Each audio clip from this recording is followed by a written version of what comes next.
It's a lot of fun out here outside of the USA. Probably 100 kids here camping out before tomorrow's big game. As you can see, all of these tents lined up, some of them with air mattresses inside. Some kids told me they have Wi-Fi and they're going to watch some movies on their iPads tonight. They have food and games and just a lot of fun out here. Oh yeah! In the crowd was 10-year-old. You're about to meet a couple that's been married for nearly 66 years, and not even the pandemic can separate these two. Coy has been visiting Charles Lee every day through the window, and now recently he was able to give her a hug. The elections officer tells me that a lot of young people are in line today on this last day of early voting because they're going to quickly re-register here in Lubbock County, because maybe they come from other counties in the state, but they're going to quickly register here so that they can cast their vote instead of going home. So many extra elements making this search and rescue effort extremely difficult for crews, including the heat. Today here in Surfside, it's nearly 90 degrees. And Abner, the testing site here at UMC is closed for the night, but I was here earlier and I spoke to Dr. Craig Barker, who's in charge of the testing site, and he told me that between today and yesterday, they tested more than 1,000 people. Read in federal court documents that it said your son breached the Capitol. What's your response to what the federal court documents say? He didn't breach the This at one point was a front yard just a couple of days ago, and now it looks like one big lake. Police told me they responded to 17 accidents since 4 o'clock in the afternoon, with at least 4 of them here on the loop somewhere between University and Indiana. Children who are admitted, are they anywhere from like 2 to 18, 8 months to 18, or I don't know, what are the ages? Yeah, no, it's a great question. Now, for several hours tonight, investigators were combing the scene behind me where the stabbing took place just to find any clues to help with this investigation. The sheriff's office and police officers are no longer here. They picked up and left 15 minutes ago, but again, they were here all night. Hey, Case, that's right. I'm here at the LBK Lighthouse here with Mark Wagner, who designed the house right behind me for his mom, and now all these people are in line to see his creation. He's basically like Clark Griswold in real life.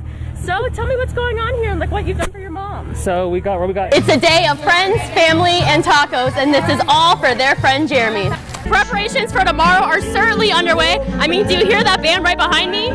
Karen and Abner, I'm here in front of Triple J's, where as you can see, there are no people dining here outside. The lights are off, and that's because Triple J's tonight is closed. Now they're closed on Sundays and Mondays, whereas before they were just closed on Sundays. Melanie Camacho joins us now with more. And Melanie, did these businesses have a lot of work ahead of them? Yeah, Abner, they have a lot of work ahead of them. In Texas here, if 51% or more of your business's sales come from alcohol, you're considered a bar, and now some bars are trying to prove to TABC their sales went down, or they're filling out food and beverage certificates, agreeing that they're going to change their business model going forward. News Channel 11's Melanie Camacho shows us how. Those who attended the drive-through services this morning were able to sit right in their cars while still engaging with the pastor, singing the songs and waving to friends. Hi guys! Karen, it's as simple as buying a school supply, walking over to a barrel in front of any United grocer, and placing it in. Case, mashed potatoes, green beans, stuffing, you name it. Those are the kinds of foods that are being loaded into the cars behind me. This is prime real estate here in Lubbock, Texas. Gabe tells me that the funds from these playhouses are going to go towards advocacy services for children in foster care. Camacho joined us now to explain. Melanie?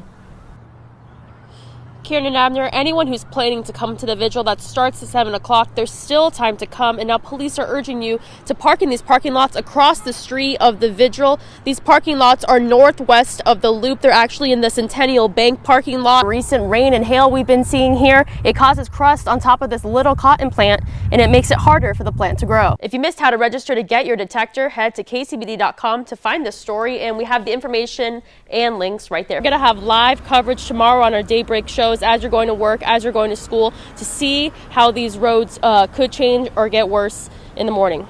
Christine Abner. Okay, thanks so much, Melanie. A good soul, a loving man. Myrna Dela Cruz, George's wife, is mourning the loss of her husband of 6 years and saying it's a loss for the Lubbock community. You know, everybody knew George. Everybody knew the way he was, his kind heart. If you had a problem with keys, George was there. George spent a week in the hospital due to the coronavirus and then passing away from pneumonia and a blood infection on Friday, one day after he was released from the hospital. She added in the past 6 months, he was having health problems that impacted his walking and eyesight. He went real fast. I'm just glad and grateful that he saw his kids, before he did pass.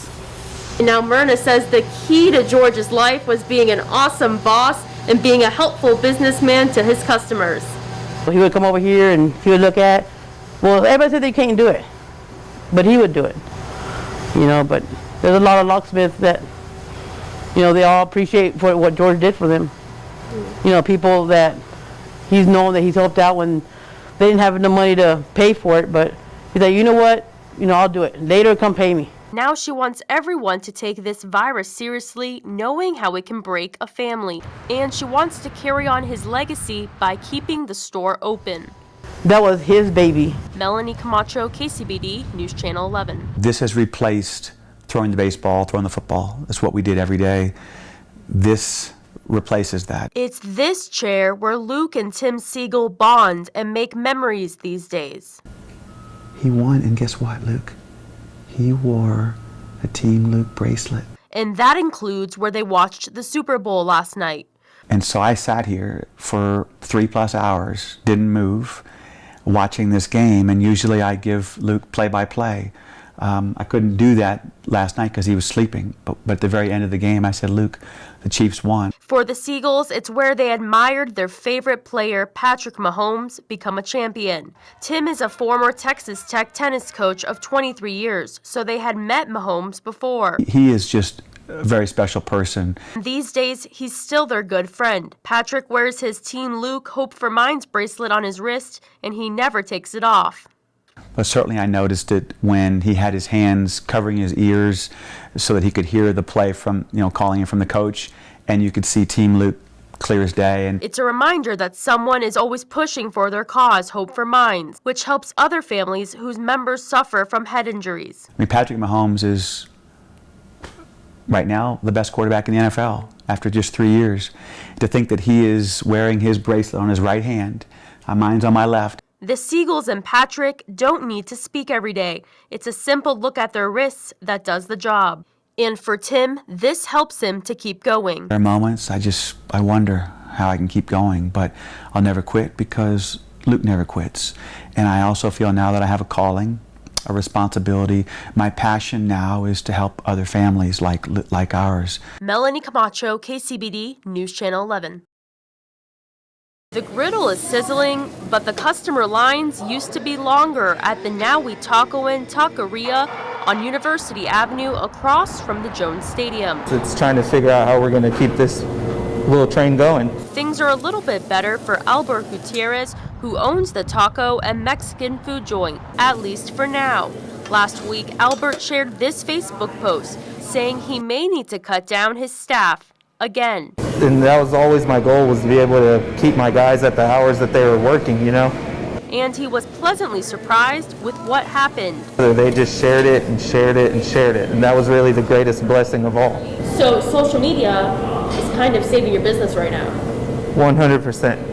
He doesn't want to close the shop that he says used to be filled with Texas Tech students, which is why he says he looks at what expenses he can cut down before quitting. And now he hopes you'll remember local businesses the next time you grab a meal. We have dollar tacos. The thought in my mind was always great food at great prices for our great community. You're this small, it's a labor of love. Melanie Camacho, KCBD, News Channel 11. COVID-19 isn't interrupting the love the Slayton couple has for each other, but it did interrupt Coy Evans's visits to the Slayton Care Center to see his wife, Charsley. Wasn't that nice? Nursing homes across Texas were closed for visitation for 7 months. That meant no hugging or touching. It was real depressing, so I wrote her a love letter the other day, and we got to FaceTime with her a lot. The people here were very gracious to furnish her a tablet, and we talked to her on the phone. Window visits helped. You love me. I love you. You're the only one I ever loved. But last Monday, when long-term care centers were allowed to open in Texas, they got to reunite in person with a big hug in Charsley's room. He let me go back there and had a hood on and gown, but still able to give her a big hug. I've been praying to God that I'd be able to come over here and see her again, and God answered my prayers. Those hugs were missed by Coy. I'd always come in when she's in the dining room, and I'd come up behind her and pull her head around and give her a kiss. Now visits are limited to the couple for 2 hours a day at this care center, and Coy had to get tested to see his bride as a part of the visitation guidelines issued by the federal and state governments. I can't come in. My time's up. And now Evan says he's waiting for a vaccine to help things get back to true normalcy one day. But in the meantime, he'll continue to visit her every day and now gives some advice for a long and happy marriage like his. Try to get along, love each other. Don't fuss and fight. I love you, Chelsea.